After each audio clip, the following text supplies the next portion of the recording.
masasabi ko na ahead of its time. 1,000 milligrams agad ng different ingredient para sa ating gut health. May probiotics nga rin. Dami rin bumibili or nagtatry ng iba tapos bumabalik din dito. Sinabi ko talaga dun sa video natin na medyo may kamahalan kaya 50-50 ako. Kung masyadong pinapanood ng mga madlang people, isa ito sa mga unang nagpabulusok sa channel na. Each capsule makakakuha tayo ng 1,450 milligrams. Pambansang Ginipig, Sir Lawrence ang galing. Basta honest, review sa'yo ay sasabihin. Pambansang Ginipig, sa kanya ang hihiling. Basta produktong sabi, lahat ay bibiin. Hi mga kabuka, tayo po'y nagbabalik. Ako po si Sir Lawrence, ang inyong pambansang human guinea pig. Heart, heart! Medyo dumarami na nga po kayong nag-aasa mga different videos po natin at tinatanong, Sir Lawrence, worth it pa ba itong bilhin ngayong 2025? Sir Lawrence, bibilin ko to kaso nga lang may basbas mo pa ba ito? Diyos ko, napaparami na kayo. At ngayon nga po, pinatawag ko kayo mga kabuka. May patawag, ang taas agad ang energy natin, no? Pinatawag ko po kayo at gagawa tayo ng video ngayon kung worth it pa nga ba yung mga ginawan natin ng mga videos noong 2020, 2019, 2021, 2022. Eto na, isahan na po. Diretso na tayo ngayon mga kamuka. Wala na tayong paligoy-ligoy pa. Una po sa ating listahan na tinatanong nyo, ang dami nito mga kamuka. Walang iba kundi ang Kansay! Okay, worth it pa nga po ba itong bilhin ngayong 2025? Alam nyo, itong si Kansay, masasabi ko na ahead of its time. Parang nirelease siya noong 2020 or 2021, 2022, pero ang ganda ng formulation niya. Each capsule nga po ng pag-take po natin, 1,000 milligrams agad ng different ingredient ang makukuha natin. Times 2 o times 3 nga po yan ibang brands, iba nga times 4 pa. Kasi yung ibang mga brands, 250 mg lamang po per capsule. Ito, 1,000 capsule, ay 1,000. 1,000 milligrams na nga po agad per capsule. Tapos yung free-form glutathione niya po, o yung glutathione niya is 600 milligrams na nga po ito per capsule, tapos free-form pa siya. Yung free-form na glutathione, mga kapuka, makabagong form na nga po ito ng glutathione na sinasabi nga po natin na mas mabilis ang absorption nito if i-compare po natin sa reduced na glutathione. Tapos ang kagandahan pa nga po nito, may mga added ingredients or booster pa po ito. May collagen, may alpha-lipoic acid, may NAC, tapos may vitamin C nga rin po siya, which is rosehip. Na favorite nga rin po yan natin dito sa ating channel. Kaya kung tatanungin nyo ko kung worth it pa nga bang bilhin itong si Kansay, yes na yes, ang daming repeat orders dito sa ating channel, ang daming nagtatry ng mga ibang products, pero bumabalik pa rin dito kay Kansay. May fake nito mga kamukha, kaya make sure po na bumili tayo sa legit shop. Ngayon, maglalagay po tayo sa description box sa baba or maglalagay na lang po tayo sa ating basket. Next nga po na lagi niyong tinatanong, etong Akarui! Masasabi ko naman itong si Akarui, very underrated. Underrated siya in a sense na ang daming repeat customers pero hindi sila yung ganun ka-trending talaga na ang dami-daming bumibili, maingay. Pero yung mga repeat customers talaga nila, nagre-recommend, word of mouth talaga. Kaya masasabi ko na underrated siya mga kamuka. Ayan, itry nyo rin to, maganda siya mga kamuka. Ano nga ba yung kagandahan nito? Unang-una sa lahat, free-form glutathione nga rin po ang kanilang ginamit. Makabagong form ng glutathione, sinasabi na nasa 90 to 100% na nga po ang absorption nito. Hindi, sinasabi 99.9% ang absorption. Kung hindi man 100. Mas mataas yung absorption rate niya if i-compare nga po natin sa reduced na glutathione or L-glutathione. Then meron nga rin po itong alpha-lipoic acid. Ito pa yung kagandahan niya mga kamuka. Para sa ating gut health, may probiotics nga rin po ito. And ngayon si Sir Lawrence ka po, umiinom na po ako ng probiotics para po maganda ang ating digestion. And kapag maganda nga po ang ating gut health, nagre-reflect po yan sa ating skin. Kaya yung may mga pimples or acne, nagbe-breakout, nire-recommend nga rin po na gandahan ang kanilang gut. Ayan, na uminom tayo ng probiotics. Tapos meron nga rin po itong mga B vitamins mga kamuka. Ayan, yung mga umiinom na mga B B vitamins, magugustuhan nyo po ito. Then may sodium ascorbate and NAC naman po siya. Kung mahihit nyo naman yan, underrated talaga ito. Paulit-ulit ko siya sabi, maganda pero underrated. By the way, yung freeform glutathione niya, 475 milligrams po yan per take. Mataas na yun to think na this is 100% or 99.9% ang absorption niya. Ang ganda rin ito mga kamukha. Si Akarui, ayan, kung gusto nyo pong bumili, maglalagay tayo sa description box sa baba. Etong susunod po natin mga kamukha, ang dami pa rin nagtatanong kahit na paulit-ulit na nakakasama sa mga different videos natin. Ha? Ito po yung Dose of Glow! Ang kagandahan po nito ni Dose of Glow, 3 forms of glutathione na nga po ang pumapasok sa ating katawan per take or per capsule. So, each capsule po, nagtataglay po yan. Wow, nagtataglay talaga. No? Meron po itong S-acetyl. Yung S-acetyl, it's another form of glutathione. Makabagong form of glutathione na nga rin po ito. May Japan Bioactive and also may Japan na glutathione po siya. 3 forms na yan agad mga kamukha. Tapos, meron nga rin po ito for skin moisture. Ayan, kung medyo nag-age na po or medyo aging na po ang ating skin, maganda po ito kasi may hyaluronic acid, may ceramide, and also may collagen po siya. Then meron nga rin po itong vitamin C, tapos may oral sunblock pa. Kaya naman ang daming repeat customers umingay, nagtrending na nga rin po ito after ng video po natin. Kaya tuwang-tuwa nga rin po tayo. Maraming salamat sa suporta nyo mga kamuka. At pagtitiwala nyo, ang daming nagkagusto dito mga kamuka. Ang dami rin bumibili or nagtatry ng iba tapos bumabalik din dito.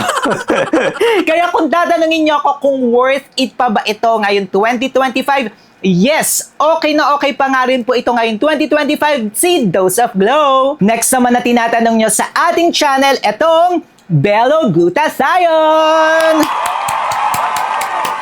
Okay, ito pong si Bello Glutathione. Gumamit po sila dito ng glutathione. Of course, lahat ng masasabihin natin, mga glutathione brands. May alpha-lipoic acid, may sodium ascorbate, may coenzyme Q10, at tapos may collagen. Tapos meron nga rin po itong L-hydroxypropylene na maganda naman pag moisturize ng ating skin or pag-hydrate ng ating skin. Sinabi ko po doon sa ating review video na medyo sakto lang siya sa akin. Kasi nung time na yon mga kamukha, nung nireview po natin siya, I think that was, my gosh, kailan to? 2023? 2024? May kamahalan siya nung time na yon mga kamuka. Pero alam nyo ngayon, nagmura itong Bello na ito. Kaya may basbas na rin siya at masasabi nating worth it ngayong 2025. Kasi yung Bello na brand naman itself ay maganda talaga siya. Tapos yung mga formulation niya and then yung mga manufacturers ni Miss Bello. Wow, Miss Bello talaga. Talagang kumukuha sila from abroad. Eto ngayon, nagbaba sila ng presyo mga kamuka. Kaya masasabi natin na lumalaban na rin sila with other na mga local brands dito sa Pilipinas. Nakikinig naman itong Bello brand na to kasi sinabi ko talaga dun sa video natin na medyo may kamahalan kaya 50-50 ako. Pero binabaan nila eh. Sinabi nila siguro sa akin na, oh Sir Lawrence, eto bababaan namin para magustuhan nyo na. At kung tatanungin nyo kung worth it pa nga ba ito ngayong 2025, yes na yes naman mga kamukha. Next brand naman nga po na lagi nyo rin pong tinatanong kung worth it pa nga bang bilhin ngayong 2025, itong Laxcent Glutathione! Alam nyo mga kamukha, hindi pa ako masyadong pinapanood ng mga madlang people. Isa ito sa mga unang nagpabulusok sa channel na. Ang dami natin naging bashers because of mga ginawa nating video dito. Pero ayan, gumanda na sila. Nakita ko talaga yung improvement. Nakita ko talaga yung pag-bloom nitong Laxcent na Glutathione. Wow! Nakakatuwa na nakakasama tayo sa journey. Sa tagal-tagal na natin dito sa YouTube. No? Medyo lolo, tito nyo na talaga ako dito sa YouTube eh. Nakita ko talaga yung kanilang growth as a brand. Nakakatuwa naman. Sa mga OG natin, alam nyo kung ano yung pinagdaanan natin with Laxcent.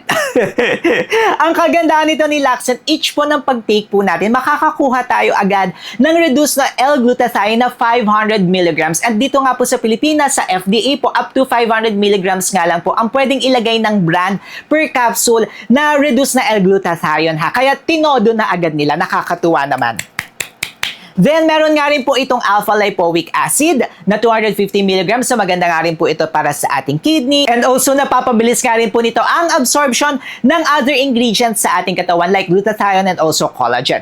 And speaking of collagen, may collagen nga rin po ito for skin moisture and also pag-hydrate ng ating skin. Meron nga rin po itong sodium ascorbate, NAC, and coenzyme Q10. Kaya kung tatanungin niyo po ako kung worth it pa bang bilihin itong si Laxent Glutathione ngayong 2025, yes na yes naman mga kamukha. Hindi tayo yung parang niloloko na sasabihin na glutathione brand sila pero ang baba.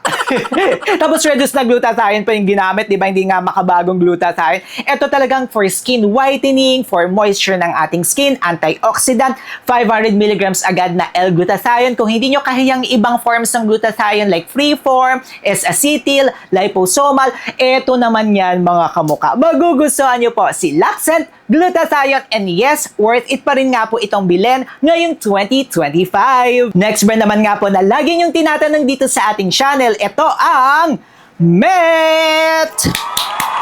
Have you met me? Wow, have you met me? Naisingit. Okay.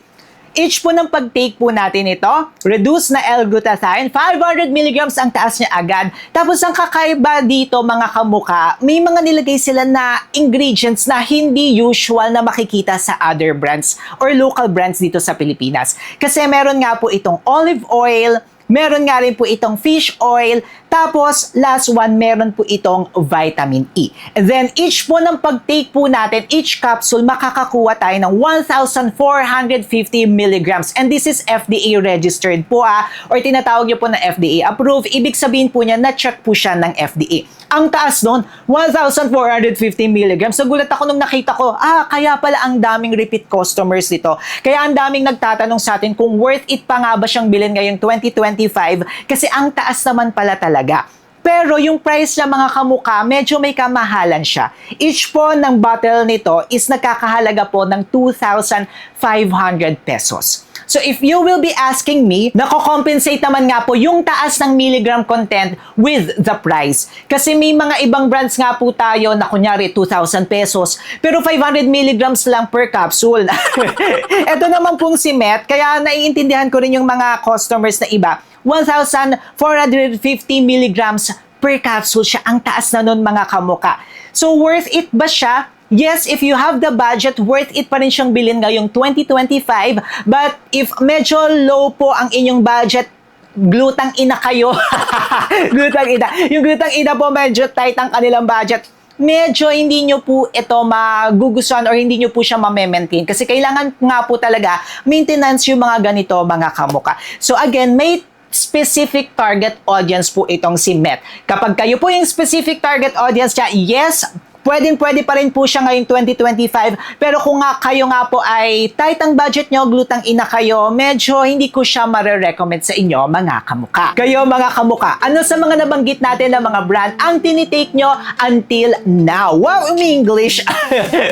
Comment kayo dyan sa baba at magkwentuhan tayo. Katulad nga rin po ng lagi nating sinasabi dito sa ating channel, ang pagpapaputi po, lalo na kung ang goal nyo pagpapaputi, it must be combination of different products, panglabas at pangloob. Kung gusto nyo nga po yan mapanood, paano nga ba tayo mabilis puputi? May separate video po tayo niyan. Nandito po yan. Syempre, mag-subscribe na rin kayo kay Sir Lawrence. Paano ba yan mga kamuka? Until our next video! Click nyo na to!